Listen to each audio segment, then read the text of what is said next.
là, c'est super gagnant, ça. Dirais-tu qu'on devrait s'étirer puis faire ces exercices-là avant ou un des deux? Parce que c'est la grande question. Est-ce qu'on s'étire avant de marcher? Tout le monde se pose la question. Hein? Mais moi, j'aime bien étirer avant. Okay.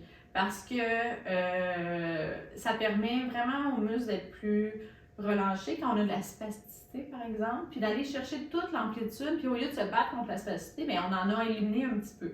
Moi, je préfère ça. Moi, c'est ce que je fais parce que sinon ça ne fonctionne pas. Puis il y a beaucoup de gens... Là, il y en a qui disent le contraire, mais en tout cas, c'est ça, non, j'imagine? Oui.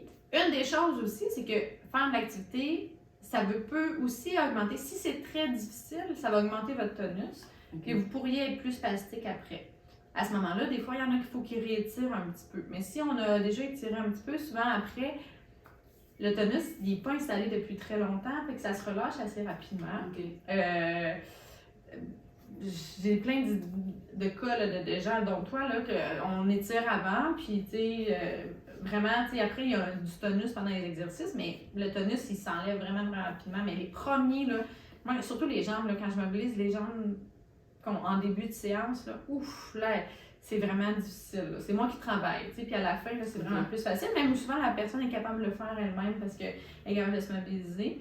Puis, dans le temps aussi, c'est sûr que la spasticité, ça revient, hein, toujours, là, on n'a pas de façon d'éliminer complètement, mais chez les gens qui s'étirent régulièrement, il y a quand même une diminution à long terme, une diminution du tonus de base, là, si je peux dire. Là. Il y a des gens qui ils sont capables de faire beaucoup plus de choses, mais le tonus est toujours là, mais il diminue un petit peu.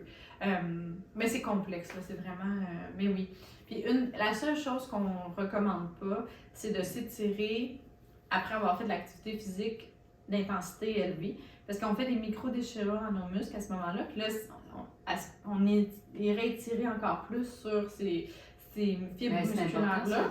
Oui. Puis là, à ce moment-là, il faut attendre d'être refroidi. d'être mort. Non, d'être retourné Fait que si vous avez eu très très chaud, là, vraiment, on attend après, là, après la douche, après une fois que on peut sentir encore les effets un petit peu, mais on attend là, vraiment. C'est un bon conseil. Oui, c'est un très bon conseil. Fait que